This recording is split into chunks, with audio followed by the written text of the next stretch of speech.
What do you wish people knew about beach soccer that maybe they don't? I wish people knew what the vibe was at a game, being there live and kind of like seeing how incredible like some of these athletes and the things that they're doing are in person. Because yeah, you can see a bike on TV, but sometimes it just doesn't, the sand spraying up. You don't really see that. And like those are the little things of the game that are just like so cool. And if people could see that, then you would be like, wow.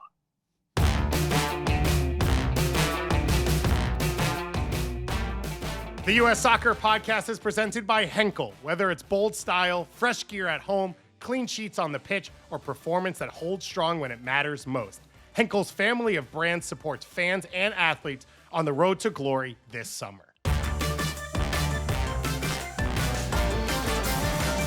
Hello and welcome to the U.S. Soccer Podcast presented by Henkel. My name is David Gass, and this is the show where every week we bring you in-depth interviews with U.S. soccer stars, the past, present, and future. And I'm joined by the biggest star of all, my co-host, Meghan Klingenberg. Kling, how you doing? Oh, so good. This star is doing really well, except earlier in the week, I had a little bit of a back spasm, and I have been trying to calm it down and finally got it chill yesterday. Has anything like that ever happened to you? Unfortunately, more times than I'd like to say. I find it's air conditioning based now at my declining age. Please explain more. If the AC is directly on me, then it turns out in the middle of the night, it goes up, and then I've got all my stretches. If you need me to send you stretches, I assume you know more than me, but I can send you some. I might need stretches, but do you think these stretches can be used on non-specifically air conditioning based injuries? Because I think mine was from jumping on boxes. We are aging gracefully, Kling, is the phrase that I would use for the two of us. We've got another great show coming up. You've got another big-time interview. A player who has over 100 caps for Team USA, has played in 4 World Cups, and has 12 World Cup goals, which ties him with Pele. I don't know if you've ever heard of him. As well as being a star on the field, he's won off it too, because he once starred in an episode of Malcolm in the Middle. Bryan Cranston and Pele combined, Kling. Who could be better to talk to than U.S. beach soccer legend Alessandro Canale? Give us a preview of what we've got coming. Oh, it was an absolute blast. I spoke to Alessandro at the U.S. Beach Soccer's training camp in Fort Lauderdale. The team is preparing for the 2027 World Cup cycle, which it was shocking because the Wi-Fi was so bad you would think they were in Antarctica. But it was... South Florida, baby. It must have been the air conditioning. Anyways, we chatted about this, his transition from 11-a-side to the beach game, how creativity and art makes you a better player, aka Bryan Cranston and Pele coming together, some of his proudest moments, and what makes your heart beat faster, being on set and doing an episode of Malcolm in the Middle or playing in a World Cup? Well, sounds great. So let's not wait around. Let's get to our interview right now.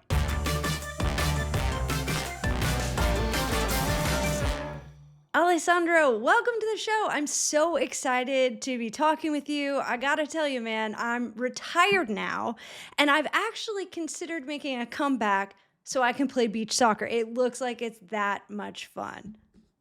Oh man, you should definitely consider that. It's a lot of fun. You get to play in the sand. You're by the beach. Doesn't get much better. It does sound amazing, but I don't think that my pale skin could handle it. Okay, I know you've been probably asked many times how you got into beach soccer. So we're going to do something a little bit different here. You spent your life moving between a few different worlds, acting, freestyle, design, beach soccer. So I want to frame this first question a little bit differently.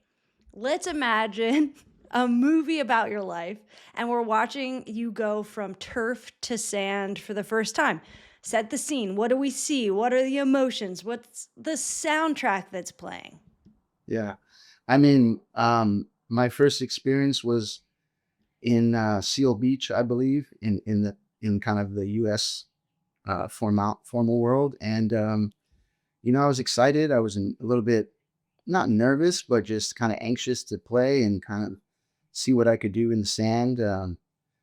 Probably some kind of song that is building up to like a little bit of playfulness. And then, once I step on the field, it kind of uh, gets maybe a little more chaotic and everything's kind of buzzing around me. But it was an amazing experience. I basically just did what I do on the field on the sand, and um, the coach seemed to like how I was playing, so he decided to bring me back and play again. But it was it was an unknown that I didn't think would turn into me sitting here now today speaking with you. But I'm sure happy it did.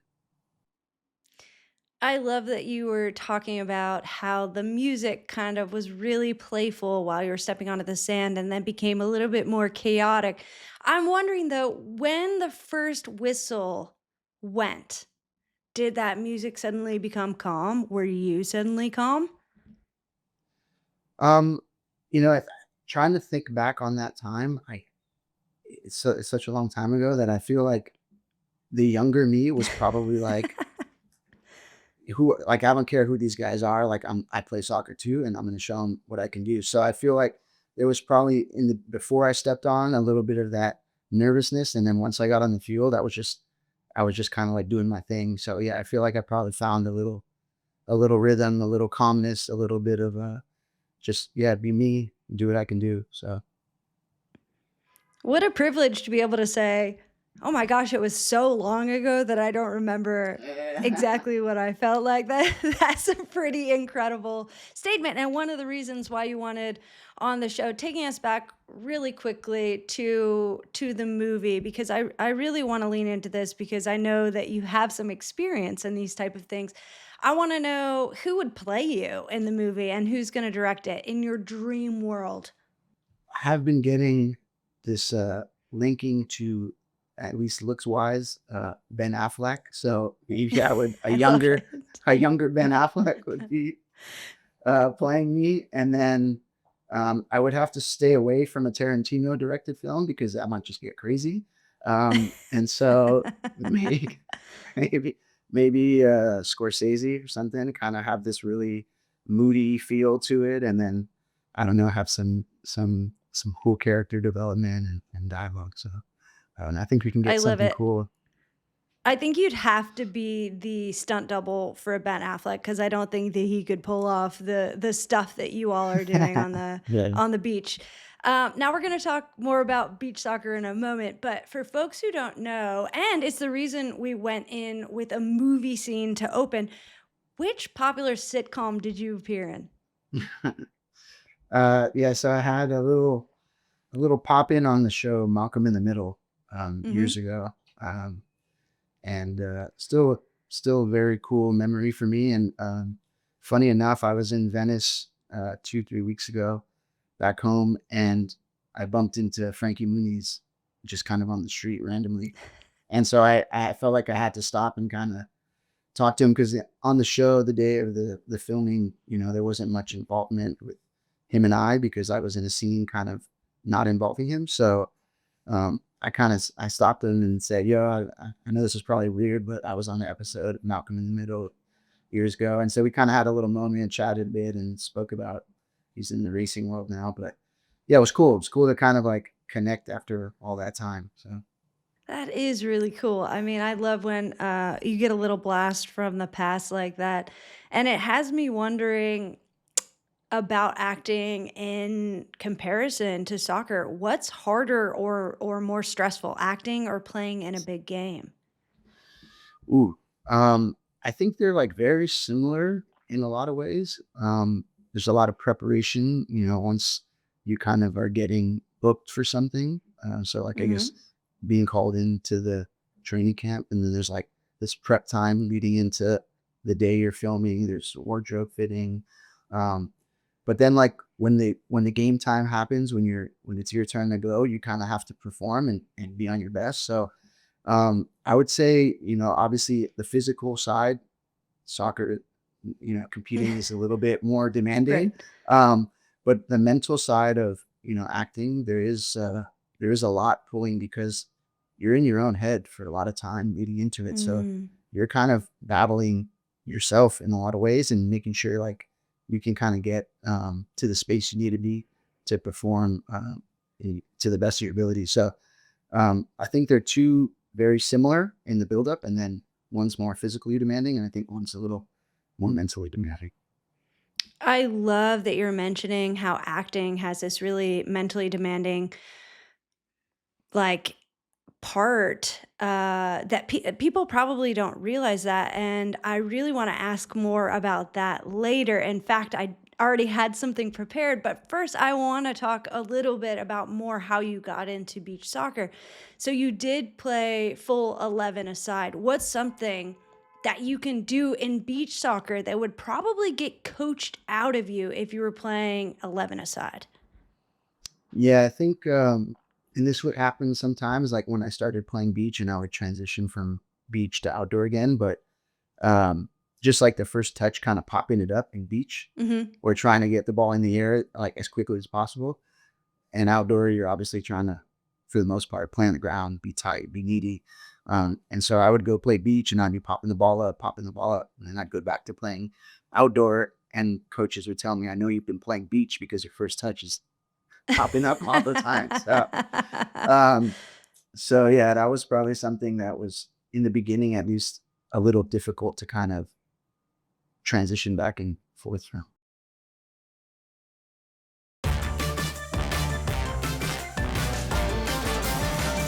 One thing that coaches have always tried to instill in the teams that I've played for is to play as simply as possible. Get it on the ground as fast as you can, find a pass, break a line, move the ball efficiently. Is it kind of the same thing in beach, or is there a lot more license to be creative? I think there's quite a bit of, I mean, there's a little bit of like pattern play and kind of general runs and positions you kind of want to find yourself in. But then obviously, you know, the coaches don't want us to be robots and so there is a lot of creativity in how you get to those places, how the ball Mm, gets there, the combinations to get people open, the runs off the ball. So there's definitely some general guidelines of where you want to be finding yourself, right? But then that's the beauty of the soccer game, is like how you get there. That's up to you to make it happen. So yeah, there's a lot of creativity. Yeah. it's one of the reasons I feel like it's called the beautiful game. Mhm, exactly. Uh, what was the biggest adjustment for you transitioning from 11 aside to beach? I don't know. I felt like for me, because I spent so much time in kind of like the juggling freestyle world, when I was playing 11s, that was my space to kind of express myself outside of like the formal structure of training. So I really enjoyed this time of just myself, the ball, maybe a wall, and juggling, and kind of like the movement with the ball in my body. So like for me, beach kind of felt like a natural progression in the sense of like Mm. how much of the aerial stuff is going on. But um I think just maybe the defensive responsibilities as being someone that's a target or a forward position player, that you kind of can't take any shifts off. Whereas in outdoor, you have a lot of guys behind you. You're doing some work to kind of put pressure, but then, you're just kind of dropping in. You're not really tracking man to man. And in beach, you're man to man. So you're having to make those runs back. And so that would probably, I would say realistically, probably have been that. I feel like I would have needed to take some of my forwards and put them in beach so they could learn that lesson for me because I was the person that was behind them. Yeah. I was You that should, yeah. person. You see, that's why beach we need to integrate beach into the training progression from youth to adult, because I think there are a lot of things like that, that could really translate well, like in understanding like the defensive role that you have, being on the field in general. Because I would find myself being lazy at times as a forward and being like, all right, well, the ball's on the other side. I'm going to kind of hang out here, just walk into a nice space where I could be a little closer to the action. But yeah, yeah, you should get them into beach. You should get them. I retired too soon. That's what Yeah. I'm learning from this Yeah. interview. Now, something that I'm personally really interested in is how creativity and art intersect with sport. In my house, we talk about this all the time. But first, for folks who don't know, outside of soccer, what do you do? So outside of soccer, I kind of have my hands in a few different things. But I do a lot of design art, creating a lot, and that is in kind of the digital world, or it could be in the physical world with maybe jewelry, furniture, that sort of thing. And then I'm also making clothing. I have a brand that I've been slowly growing called Pattern Pending. Um, and then I work with other Oh, I brands love and that. yeah, thank you. Got to get you some gear. And Oh, then, please, I'm in. yeah, and then I have another business that I've been a part of. That's a startup called Replayer. That's an AI camera company that um, records and distributes youth soccer across. Well, we're in the U.S., but we're also in a lot of other countries, and that's been going really well, and we've been growing. Um, and then, yeah, a little bit of the acting, social media stuff, still participating in that, actually trying to step back into the kind of acting world a bit more. Um, and then we're working on my personal brand and growing kind of the things I do within the social media world, which is like bringing soccer and skating together a bit because I've been skating and juggling and then trying to incorporate my art into that as well. So I've been saying this lately, but I kind of see this like Venn diagram and having like all these things that I really enjoy and kind of trying to be in that sweet spot where they all kind of they all connect and overlap. So That's so cool. I mean, you're definitely a person who is not just into one thing. Clearly, you are thinking about a lot of different things in outside of the box ways. And so I wonder if your art and creativity helps you see the game differently and perhaps be able to imagine more possibilities and spaces.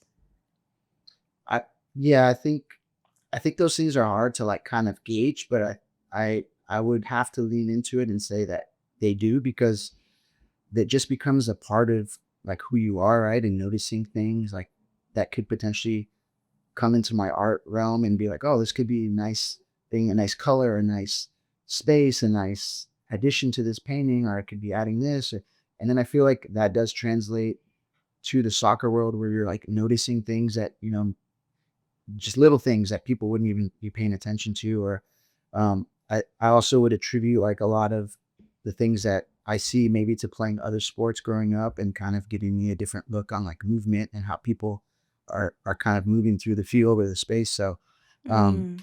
yeah, I think there's there's a huge overlap between art, creativity, and obviously playing sport. And I think that is missed a lot with people. They think like Mm. I feel like we still have this like, oh, you play a sport, and it's like this kind of like, and there is that in a lot of ways. And I'm a very physical player, but there is also like the finessing side. You can't just be one. You have to have like kind of the duality of you as a player and be able to know when to incorporate the kind of softer, touches on the ball versus like battling a guy. So yeah. I think you're right. I mean, I think we were lied to when we were growing up, saying that jocks and art kids were in these totally separate boxes. But I think that there's a lot more overlap than they let on. And it leads me to kind of think, would players like Maradona make a great painter? Or because I feel like there is so much creativity and artistry in the way that we move our bodies, whether it's on a beach or on a field. And I just kind of feel like maybe these players, if they went down a different path, they could have figured out how to use that creativity differently. Yeah. I would agree for sure. I think I felt similarly in school that, I always had like kind of a few different friend groups because it was like some were in my art class, some were guys I played soccer with, some were guys that did that, just like I felt like I kind of bounced around. And it's cool because you get to pop into these different worlds, have these experiences, and then bring them back into the other worlds that you were in. But yeah, there's not really a reason they should be so separate. You can kind of like bring them closer together. But yeah, I think a lot of times it was like, I mean, people would be like, "Oh, you have to choose one. You can't be successful in both things." And I think especially now we're feeling it that it's maybe I'm not going to be a Rembrandt in the art world, but or a Maradona in the soccer world, but I can find success in other ways that it looks a little different, but is success to me. So Next summer, the world's biggest tournament comes to America. But long before first kick, the real work happens at home, where families are gearing up for game day. From the locker room to the laundry room, Henkel's trusted brands are fueling performance, strengthening bonds, and celebrating every clean sheet, every bold style, every repaired cleat, and every unstoppable moment. Because the game may be played on the field, but it's won in the everyday. Winning starts at home with Henkel's family of brands, including Persil laundry detergent, Got To Be hair care products, Dial soap, and Loctite adhesives. Proud partners of U.S. Soccer.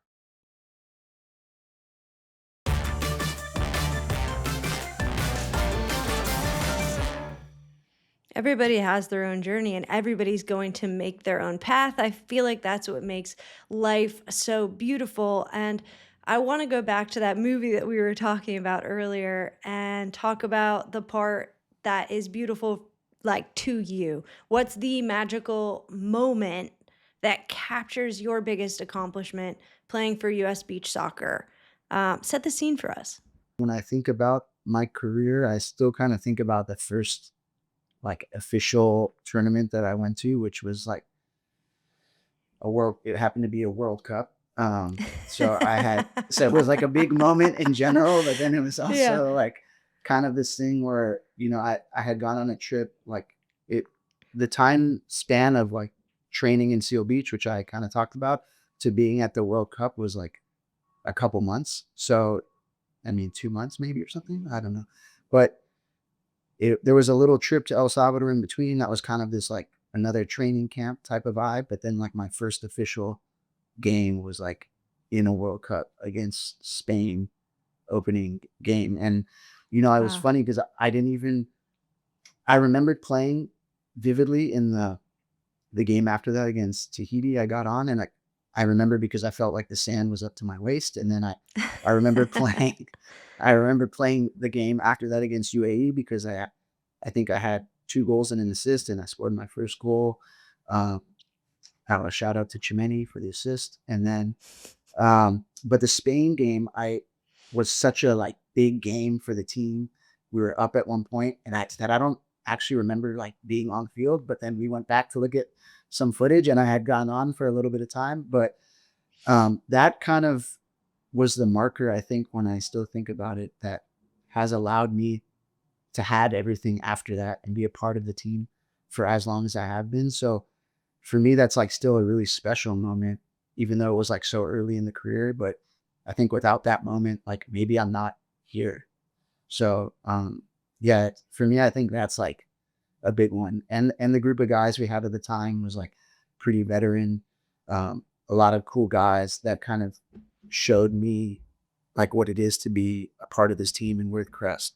So it was a good group. The coach that brought me in, Eddie. So yeah, I really think about that, and like that kind of set the tone for the rest of my career that I've been a part of this team. I was really excited to see which moment you picked because there are so many moments. You've been to 4 Beach World Cups for the US men's national team, and you could have picked from any of them. So thank you for sharing that. That's a really wonderful moment. I think there are just so many times that we play, right? That they kind of all start to blend together, and there are certain ones that just vividly stick out. For me, it's also in a World Cup. It's when we were playing against Germany in the semifinals of the 2015 World Cup in Mm, Montreal mm, in front of 50,000 people. And it still, I remember almost all of it just so vividly and how I was feeling.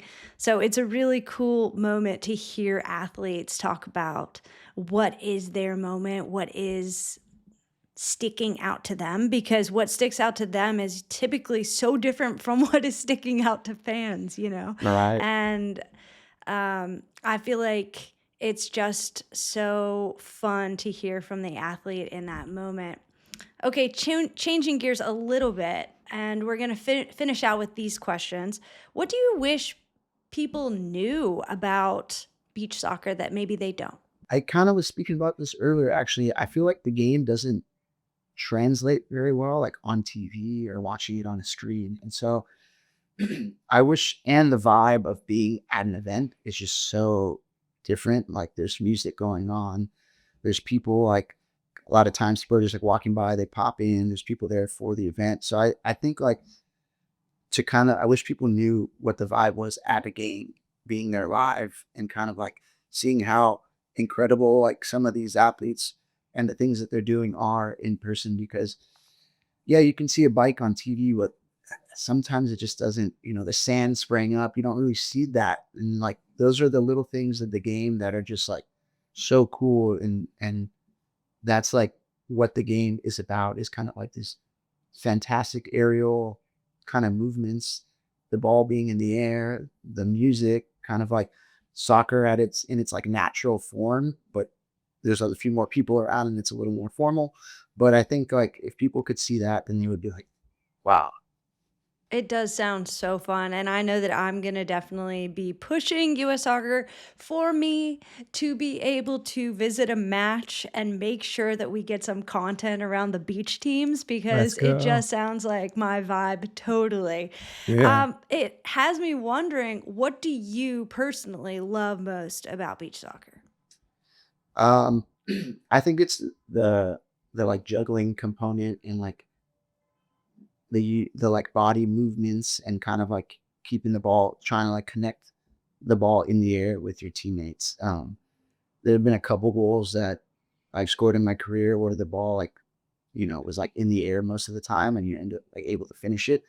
And for me, that man, it just like it doesn't get better than that. Like that's like how I think the beach game should be played. Obviously there's no way to play it, but like when the ball is just kind of bouncing around in the air, player to player, and then it's finished with a bike or, a back post, like kind of tapping. It just feels like so gratifying, so rewarding. So for me, I think that's it. And then obviously you get to be by the beach. So it's not a bad, it's not a bad. It's not a bad life. It really is so satisfying to be able to like take a great touch out of the air and then hit somebody else in the air. My best friend Becky Sauerbrunn and I, we played on the Thorns together. We played with US Women's National Team. We would juggle every day in the air together and just get further and further and further apart, one touch, two touch, three touch, whatever. And it's really difficult to keep it in the air. And I want people to know how hard it's one of the most difficult skills to have. Mhm. And then you add in the factor of uneven ground, being on sand and playing in your bare feet. And it's totally Yeah, like tenfold harder. yeah. So I want people to understand that this is actually insanely difficult technical skills that you all are doing. And it's even difficult when you're a field player on even turf with the shoes on. So I just Yeah. want people to know that. Right. Okay, let's end here. Finally, where can our viewers learn more about you and see you do some outrageous juggling? Yeah. So I am on Instagram at SSVNDRO. So Sandra was taken, so I tried to kind of figure something out, an upside down A or something, and then on TikTok as well. Very cool. Thank you so much, Alessandro. This has been so fun, or should I say, Ben Affleck. It's been an incredible honor talking to you. Thank you so much. And I'm so excited for everybody to get into beach soccer as much as I'm going to be. Yeah, we're excited to have you come out and train with us one day. Hopefully, be an Oh honor. gosh, I hope I don't embarrass myself. I will bring the sunscreen. Don't worry, and we will have a blast. All right, cool. Sounds good. Thank you so much. I appreciate your time. Check engine, ABS, or maintenance light on? And O'Reilly Auto Parts is right around the corner. O'Reilly Auto Parts can help take the guesswork out of your vehicle's check engine, ABS, or maintenance light with O'Reilly Veriscan, a free service that only takes a couple of minutes to complete. You'll receive a free, easy-to-read report with solutions based on over 650 million vehicle scans that have been verified by ASE certified master technicians.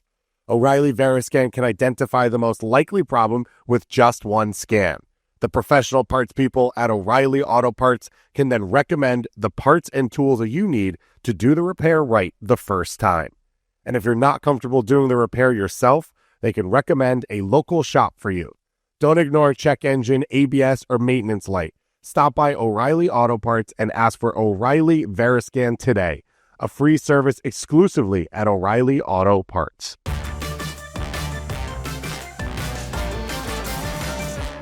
More from Kling and I coming up in a second, but from Atlanta to Charlotte to Chicago, the U.S. men's national team is bringing the game to you. Don't miss these 4 epic matches as our men prep for the world's biggest tournament. Get your tickets now at ussoccer.com. All right, last thing. Ask the Pro, sponsored by O'Reilly Auto Parts, our favorite segment of the show. This is where you can ask questions for myself, for Kling, or for Ale, and we get back to you. I am currently at the O'Reilly Auto Parts National Regional Managers Convention. So I'm living all things O'Reilly right now.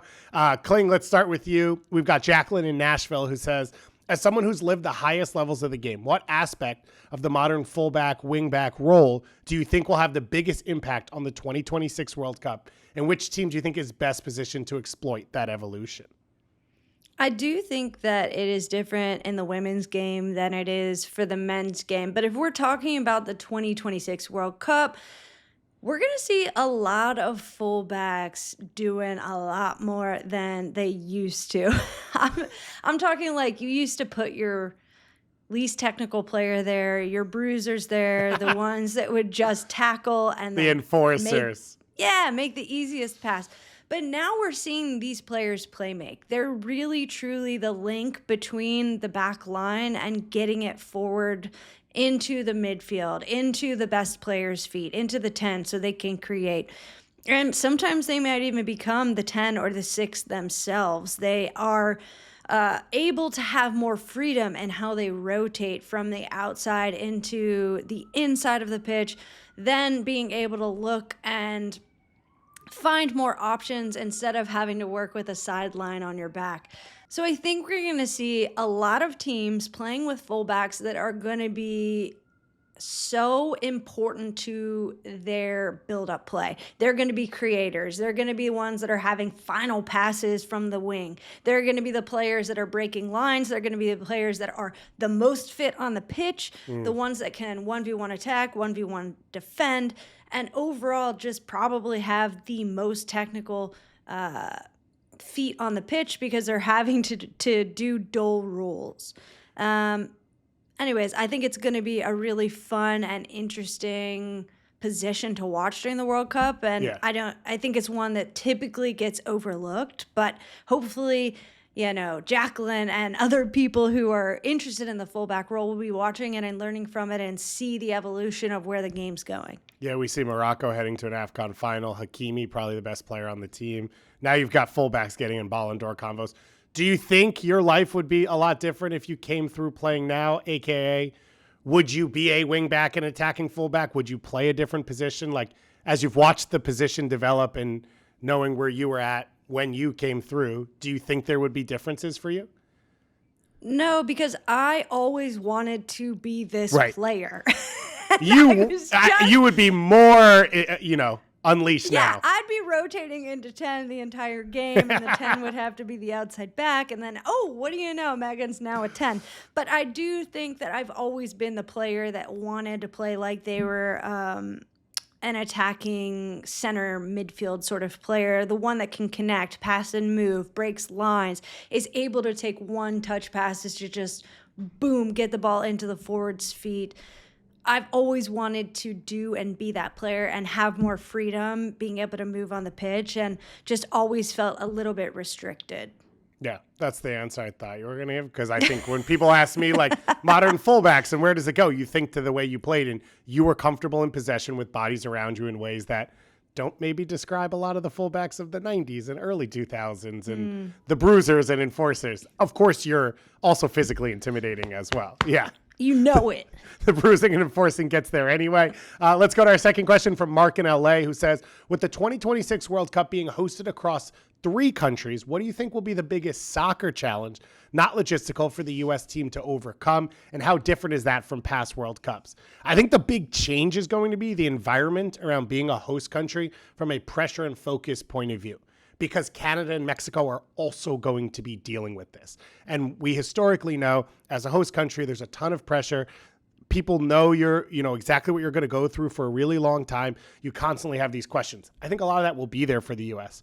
But if Mexico falters in the opening game, how does that shift maybe some of that pressure, or Canada's expectations, as Jesse Marsh has talked about, how far they should go? So I think while there'll still be a ton of focus in the U.S. on this team, I think the overall international narrative might shift as the tournament goes along, because you have 2 other host countries who are expecting this to be the greatest World Cup they've ever played in. It's somewhat what we saw with South Korea and Japan.